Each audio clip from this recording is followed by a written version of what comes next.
Good morning friend, তোমরা কেমন আছো? আশা করছি অনেক ভালো আছো। তো আমি অনেক ভালো আছি। পিঙ্কির চ্যানেলে তোমাদেরকে অনেক ভালোবাসা, অনেক স্বাগত। তো বন্ধুরা, তোমাদেরকে শুরু করছি সকাল থেকে। দেখো আমি চা আর বিস্কিট নিয়ে বসে গেছি। আর অর্জুন কি করছে দেখো, অর্জুন দুষ্টুমি করে সারা বিছানা মানে ঘেটে করে দিয়েছে যাকে বলে। ঠিক আছে, তো তোমরা দেখো।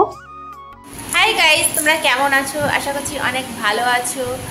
আর তোমরা দেখতেই পাচ্ছ, আমি দেখো তোমাদের দেখাচ্ছি না,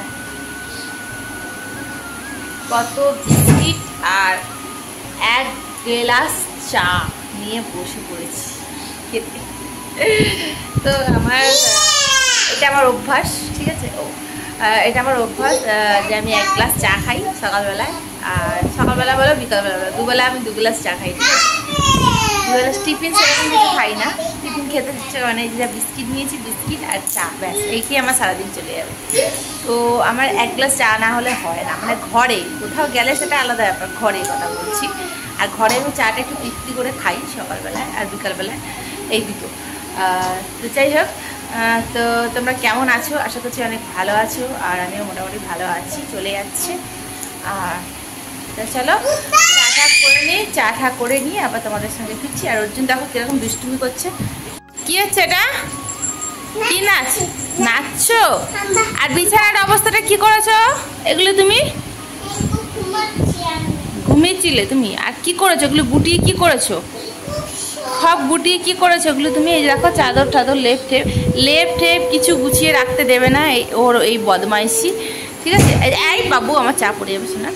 তো কিছুতে মানে বিছানাটাকে কিছুতেই গুছিয়ে রাখতেও দেবে না, এটা ওর বাজে অভ্যাস, ঠিক আছে। তো আমি চেষ্টা করি আর কি গুছিয়ে রাখার, যতবার গোছাবো ততবার ওর মানে লোটা কম্বল পাকিয়ে একদম মানে একাকার করে দেয়। তো যাই হোক, তো চলো আমি চাটা খেয়ে নিই আজকে সারাদিনে কী কী করি না করি পুরোটাই তোমাদের সঙ্গে শেয়ার করবো। সঙ্গে থাকো, সাথে থাকো, পুরো ভিডিওটা দেখতে থাকো, ঠিক আছে। আর একটা কথা বলা হয়নি তোমাদেরকে, গুড মর্নিং, ঠিক আছে। গুড মর্নিং, গুন্ডা বলবো না, গুড মর্নিং বলছি, গুন্ডা বলো না। তো এখন বাজে 10টা 15, ঠিক আছে। আমি উঠেছি অনেক সকালে, কাজকর্ম হয়ে গেছে, বাকি কাজকর্ম সারা হয়ে গেছে। তো আজকে আমার বরকে বললাম তুমি চা খাবে, ও বললো না আমি চা খাবো না। তো যাই হোক, ও বেরিয়ে গেছে, ও কাজে চলে গেছে। তো আমি বললাম যে ও যখন চা খাবে না, রাতে চা করে কোনো লাভ নেই, আমি বেলার দিকে চা করবো। তাই আর কি বেলার দিকে চা করেছি, এখন আর কি খাচ্ছি, ঠিক আছে। তো যাই হোক, সঙ্গে থাকো, সাথে থাকো, ভিডিওটা পুরোটা দেখতে থাকো, আশা করছি ভালো লাগবে। চলো।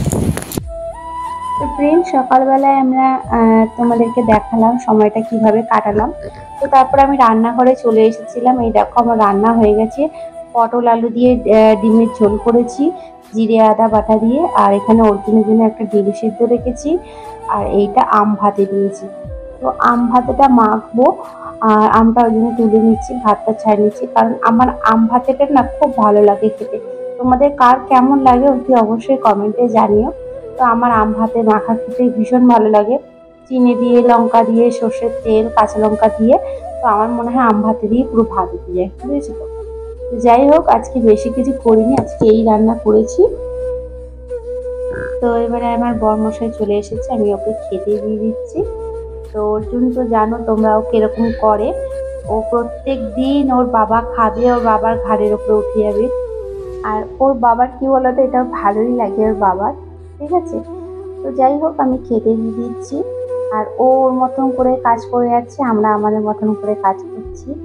তো আমি আমার বরকে আগে খেতে দিয়ে দিলাম। আর অর্জুনের জন্য তো খাবারটা বেরিয়েই রেখেছিলাম ছেলের। তো শুধু ও না, খেতে খেতে আমি রান্নাঘরে গেছি। আর ওর ডিম শুদ্ধটা দেখেছে, দেখে অর্ধেকটা ডিম নিয়ে খেয়ে নিয়েছে, ঠিক আছে। তো অর্ধেকটা খেয়ে নিয়েছে, তো সেখানে অর্ধেকটা রয়েছে, আমি ভাত দিয়ে খাইয়ে দেবো। তো বেশি ডিম খাওয়ানোটাও ঠিক না, তাই না। তাই আর কি ওকে ঝোল আলু দিয়ে, আমি ওর জন্য এখন আর আলাদা করে কিছু করি না। তো আমাদের মতনই ওকে খাওয়ানোর চেষ্টা করি না, আমাদের মতনই খাওয়াই। কেন বলো তো, আমাদের মতন করে খাওয়াই, কারণ ওর যাতে বড় হলে অসুবিধা যাতে না হয়। কারণ আমার ছেলেকে যে ডাক্তারটা দেখাই, প্রসেনজিৎ ব্যানার্জি, তো উনি বলেই দিয়েছেন যে তোমরা যেরকম খাও সেরকম খাওয়ানোর চেষ্টা করবে। কারণ তোমরা যদি মানে ওকে আলাদা মানে রান্না করে খাওয়াও, খিচুড়ি বলো এ বলো আলাদা করে খাওয়াও, তাহলে ওর ওই অভ্যাসটাই রয়ে যাবে। তো তোমাদেরই অসুবিধা হবে, এবং ছেলেরও প্রোটিন মানে প্রোটিন খাবারগুলি ওর শরীরে যাবে না। তো আমি মনে করলাম যে হ্যাঁ, কথাটা ঠিকই। তো আমি ওকে অনেক ছোট থেকেই খিচুড়ি খাওয়াতাম, সব সবজি দিয়ে যেরকম বাচ্চাদের খিচুড়ি খাওয়ায়, তো ওই রকমই খাওয়াতাম। তো এখন একটু পদ্ধতিটা একটু আলাদা করে দিয়েছি। কেন বলো তো, মানে যে গাজরগুলি একটু গাজর দিয়ে দিলাম একটু তরকারিতে, যাতে ওর ওর শরীরে যেতে লাগে সেই হিসাবে আমি করি ওরকম ভাবে, কিন্তু রান্নাটা আমাদের মধ্যে দিয়ে ওকে খাওয়াই। ঠিক আছে? তো ওই কারণে ওর জন্য আমি আলাদা এক্সট্রা রান্নাটা করি না। তো দেখো খেতে বসতে কিরকম দুষ্টুমি করছে, ওই রকমই করে, বলছে খাবারটা ওই খেলনাটা ওই খাবারের মধ্যে দিয়ে দেবে।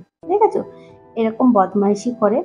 তো বদমাইশি করতে করতে ও ওদিকে বদমাইশি করছে, আমি এদিকে ওর খাবার রেডি করছি, করে ওকে খাওয়ানো শুরু করে দেবো। তো তোমাদের দাদাভাইকে দিয়ে দিয়েছি, ও খাওয়া শুরু করে দিয়েছে, কারণ ও তো টাইম হয়ে হয়ে এসছে, 1 ঘন্টার জন্য টাইম পায়, তো খেয়ে একটু রেস্ট নিয়ে আবার বেরিয়ে যাবে। ঠিক আছে? তো দেখো কি করছে, ওর বাবা চুল ধরে এ করে কি করছে দেখতে পাচ্ছ তোমরা? তো খেতে দেবে না, মুখ বন্ধ করে দিচ্ছে, মানে এইরকম করে। ঠিক আছে? তো আমি যাই হোক ওই ফাঁকে ওকে খাইয়ে দিচ্ছি। আর একগাল খেতে না খেতেই মানে দিতে না দিতেই দৌড়ে পালাচ্ছে, তো জোর জবরদস্তি করে ওকে খাওয়াচ্ছি। কারণ ওর খাবার দিকে ভীষণ অ্যালার্জি, খেতে চায় না, দুপুরে ভাত একদম খেতে চায় না। তো সেই কারণে আর কি সকালবেলায় যাই হোক দুধ রুটি খাইয়ে দিই ওকে, মানে কোলে করে নিয়ে খাইয়ে দিই। তো এমনি না ও যে রুটি ডালে চুবিয়ে বা তরকারি দিয়ে খাবে সেটা ওখানে খাওয়া শেখেনি, মানে আমি চেষ্টাও করিনি ওকে ওইভাবে খাওয়ানো। তো এবারে আস্তে আস্তে ভাবছি ওকে এইভাবে, 2.5 বছর বয়স হয়ে গেল, তো এবারে ভাবছি আস্তে আস্তে ওকে এইভাবে খাওয়ানোর চেষ্টা করব, তাহলে কি বলতো, মানে ওর পক্ষেও সুবিধা আমাদের পক্ষেও সুবিধা। ঠিক আছে? তো অনেক বাচ্চারাই আছে যে ডাল দিয়ে রুটি খায়, আমি মাকে বলছিলাম, মা বলছে, মা মাসি বলছে যে এই বয়সে কেউ ডাল দিয়ে রুটি এখন খাওয়ায় না। তো আমি বললাম, না চেষ্টা করি, এখন থেকে চেষ্টা করতে করতেই তো বড় হবে, তাই না? তো যাই হোক ওকে খাইয়ে দিচ্ছি। খাইয়ে দিয়ে তারপরে বাকি কিছু কাজ আছে সেগুলি সেরে নেবো, তো যতটা পারছি তোমাদের সঙ্গে শেয়ার করছি। তোমরা সঙ্গে থাকো, সাথে থাকো, পুরো ভিডিওটা দেখতে থাকো। তো আমি ওকে খাইয়ে দিচ্ছি কোনো রকম করে ভুলিয়ে হলেই, যাই হোক একটুখানি খাইয়েছি, আর খাবে না, কিছুতে খাবে না। দেখো পা হাত পা ছোড়া শুরু করে দিয়েছে, দুষ্টুমি করছে, মুখ থেকে খাবার ফেলে দেবে, দেখো এক্ষুনি মুখ থেকে খাবার ফেলে দেবে, খাবে না। ঠিক আছে? এই দেখো ওয়াক ওয়াক করে ফেলে দিচ্ছে, ওই ওই 2-4 গাল খেলে ব্যাস ওর হয়ে গেল। যাই হোক সারাদিন কাজের পর আর আসতে পারিনি, আমি সন্ধ্যেবেলায় এসেছি, ভিডিওটা এন্ড করতে হবে।